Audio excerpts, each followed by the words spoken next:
पे भरत खंडे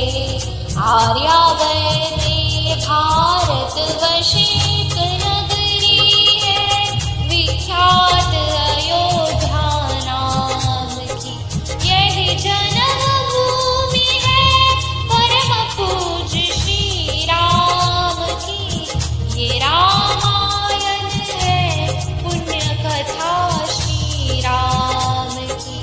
ये रामायण है पुण्य कथा श्री राम की। रघुकुल के राजा धर्मात्मा चक्रवर्ती दशरथ पुण्यात्मा संतति है तू यज्ञ करवाया धर्म यज्ञ का शुभ फल पाया।